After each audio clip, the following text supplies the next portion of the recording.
Welcome back, my gardening friends. Well, last piece got to go in, and I thought I'd end up running out, but we've only got two small pieces of the plastic water pipe left. I bought another roll thinking that I was going to run out, but it's surprising how much was left on that last little bit. But the last little bit did take a little bit of getting stretched out and leaving it a while to stop it from swinging around. That bit's gone on the bottom. I've got the last piece to do now, so we'll get that done, and then I'll explain to you how I'm going to get the plastic on in the future. So we're just going to slide it over the rebars.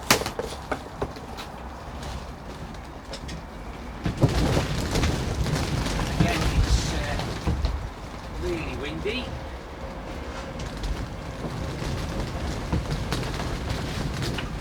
And the wind's in the right direction for you to hear the trains.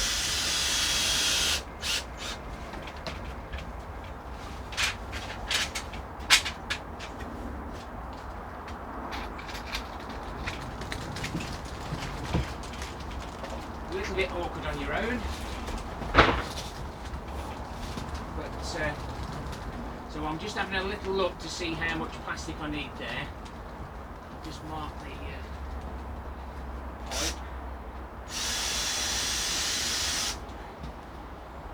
Give it a little bit if it needs it. But these will be coming off anyway when we slide the plastic across.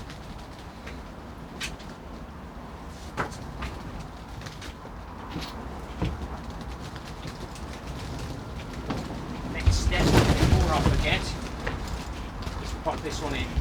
I actually put hoops in straight away, but it was all flopping about, so I found this the best way to go about it.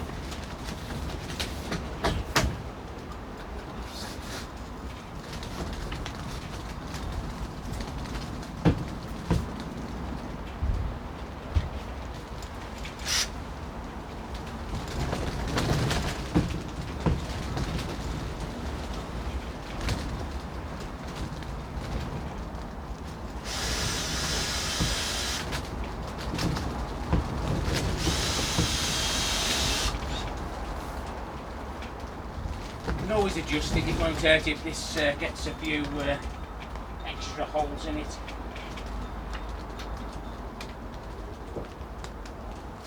But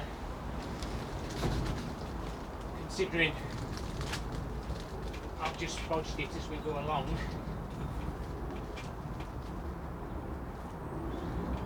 it's turned out really well.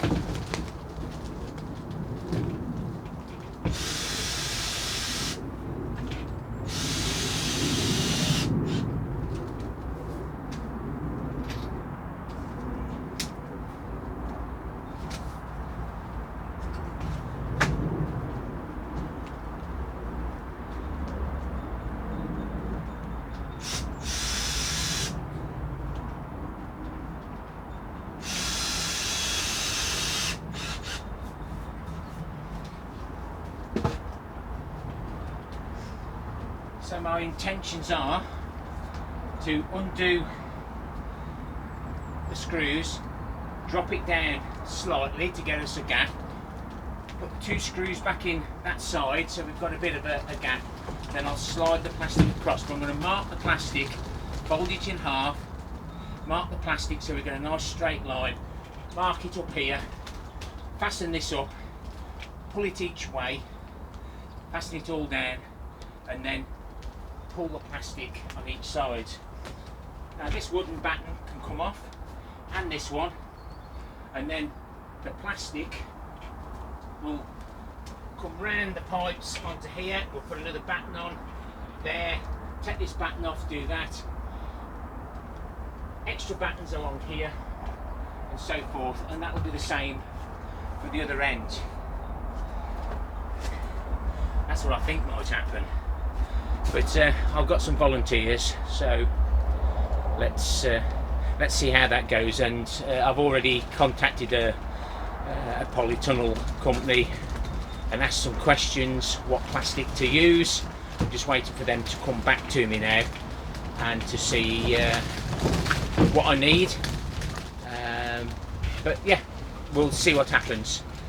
But if all goes well and I'll get a few pennies come in this month, I'll definitely buy the one sheet to do the inside, because I'm pressing ahead quite quickly. So this piece of pipe, we'll be using that for the hoop here up to there, and down. We'll have a doorway here right through, and that'll just give the shade to the vertical and square foot garden. And that in the middle of the screen is going to be my carrot bed, so we'll create some hoops there using some surplus rebar that we've got. So looking forward to having a go at that next month. So it should come more apparent now what I'm trying to achieve, and this outer plastic that I had given me has come in very useful, because we've chopped and hacked at it. If we make a mistake, it doesn't matter, but when I buy the new sheet, I don't want any mistakes. And we're going to be creating some windows here just above, in the middle of the screen there, that will push out to give extra ventilation, and I'll try and create those before I do the outer skin, just in case I rip or tear the new skin. So I might just do the inner skin, thinking about it. It's all right pressing on now, but it won't be long before we're full chat in getting more seeds and sowing and bringing them down into the polytunnel. But it's when the door's shut, it's a lot warmer in here than it is outside. The wind chill today is really cold. I bought some more gourmet shallots because my pickling onions did very well. That I did, first time actually doing them, and I'm still waiting for the broad beans to get a little bit bigger before we plant them out. The bigger they get, the mice will hopefully leave them alone, and we've got some of the sweet peas there doing better in the polytunnel. But all this is experiment on here to stop the mice, so we can have quite a few of these hanging in here eventually, especially things that the mice like to eat. I managed to get all the paths dug out now, and all the wood chip, 3-year-old wood chips bagged up. They're sitting there, so there's 5, 10, 15, 16 bags on each side, all containing probably 50 to 60 litres. So that'll be ideal to fill any beds that need filling in the future. And I can add some of this compost that we've recently found. They're 30 litre containers, got about 25 litres of useful compost in there, so that's 500 litres there that we've got. Quite a few of these square pots, and I thought, ooh, I'm onto a winner here. But they're all broken, damaged and splayed out. But they're little, well, not sure how big these are. Let's have a quick look. They're 12 litres, so we can say there's 10 in those. There's quite a few there, some black ones, and then we've got some that was I found in some bags. That's how I like it. And then there's another 4 bags there, so we've done quite well this month so far, from February the 1st, and today it's, let's have a think, Saturday 12th. And getting another 7 pallet collars to add to some others. I'll be able to make another couple of beds up. So those 3-year-old wood chips, the compost that we find unscrupulously dumped, and some surplus soil that we shan't need. We'll have to dig all that out and mix in, take some of the pebbles out and add to it to give it some body.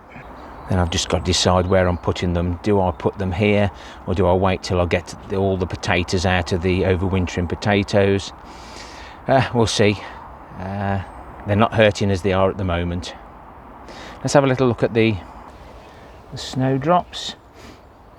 These are my favourite.